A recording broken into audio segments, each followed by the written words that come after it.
No one knows who's behind it, or if Ethan will ever escape its grasp.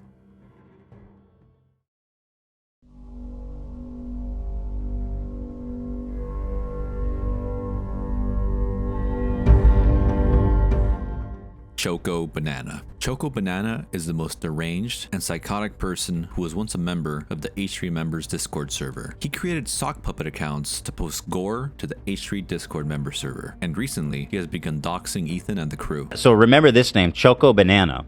Right. So this is moderators from the Snark. original Snark Snark. Yeah. H3 Snark moderator. Hey, I know you're on break, so I'll just drop the info here in case you need it in the future. We found the H3 studio address and Teddy Fresh actual address. Here it has the full address. Here that has the Google Street view of our office.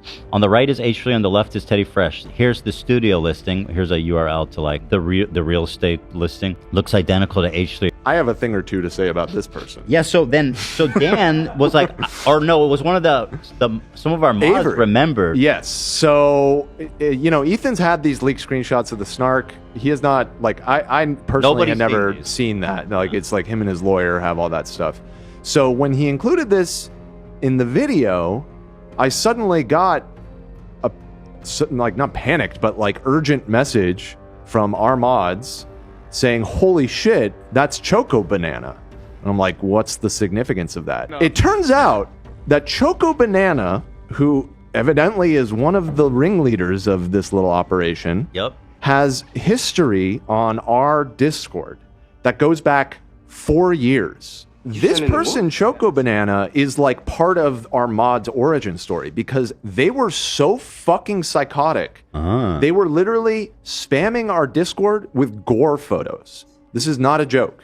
And we have the evidence because we saved it after all these years because it was so fucking... You saved it? Because, wow. Yeah, because it was fucking insane what these people were doing. Stuff. I heard that this was happening, but I never saw it. Yeah, no, this is like decapitated heads, it's disgusting. It's like just most foul. I heard that there's people spamming gore. Yeah, so this person, Choco Banana, got banned from our Discord for being a fucking weirdo freak in like July of 2021.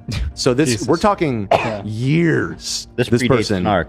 Yeah, and let me show you some of these messages that we were getting from them at the time. This is contemporary. When you say they're posting gore, I looked on Dan's computer. I never seen shit like that, like dismembered bodies, decapitated heads. I mean, just this guy has the thing is this guy has a folder clearly with this shit on his computer, which is just endlessly disturbing. This is message. So this is not Choco Banana, but it was because their MO was to create tons of sock puppets and like flood, and that's what the Snark people do. This is why I said it was like a Kaiser Soze moment, dude. It's like God. It all suddenly made sense. There is one user that should be unbanned. If you unban them, all of this will stop for good. I promise. Again, this is in regards to spamming gore in our Discord. Your choice, or how you can keep the community safe. This is not petty trolling. It's automated and planned carefully. Discord can't do shit about it. I know what I'm doing. It won't stop, by the way, as long as the server's online, unless you decide to do the right thing. If you don't respond within 5 minutes, I will consider that a no, and this will continue. Again, this is from July of 2021. That is such a psychotic thing. How did you guys end up stopping it? I mean, part of it was we got mods because at the time it was just us. It was like the crew that was dealing with it, and I was like manually helping delete these gore posts. Yeah. Again, like I'm not fucking crazy like these people, so this was long gone from my brain. Like never in a million years would I think that any of this Snark shit was connected to this incident from fucking half a decade ago, bro. This was all DM to Avery, by the way. So if you don't respond within 5 minutes, I will consider that a no, and this will continue. Who's the user? Wait, no, actually not that one because they sent the wrong one at first because they have so many sock puppets that they fucking lost track of who they were even talking about. Choco Banana 9655. That is who they want unbanned from this server. You have my word. I don't play around. This will stop. The fact that this is fucking connected to this shit from 2021, it's literally because they got kicked out of a Discord server and they were upset about it. And they've made it their life's mission to take revenge. Well, if you remember, the H3 Snark for the longest time, like unironically, this person needs help. Oh no, dude, that's an understatement. Like I don't know that you can help someone. It's not even about like not being normal or being a little weird. It's like this is actually one of the most pathetic things I've ever seen. I'm definitely going to subpoena this person, and I'm glad we have more info. Even years after he was banned from the H3 Discord, Choco Banana still resides and participates in snark communities, which we will be discussing in the next entry.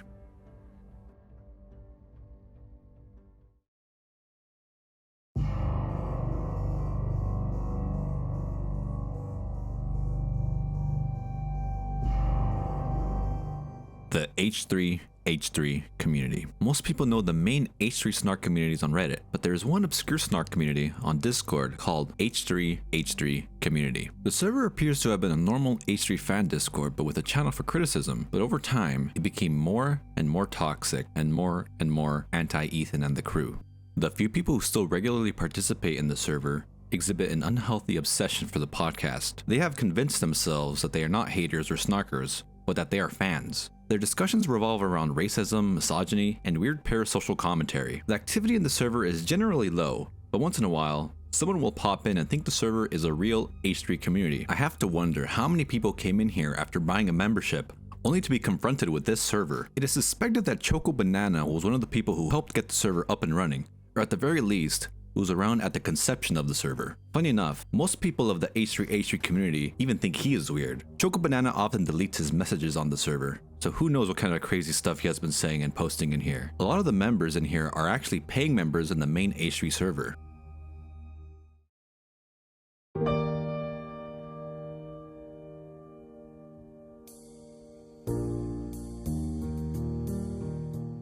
H3H3 Gone Wild. This is an interesting little H3 themed community on Reddit called H3H3 Gone Wild. Both men and women post on here and caption their spicy posts with H3 memes. H3 has always leaned towards sex positivity, so it makes a lot of sense for these people to start a community on Reddit to share their spicy content.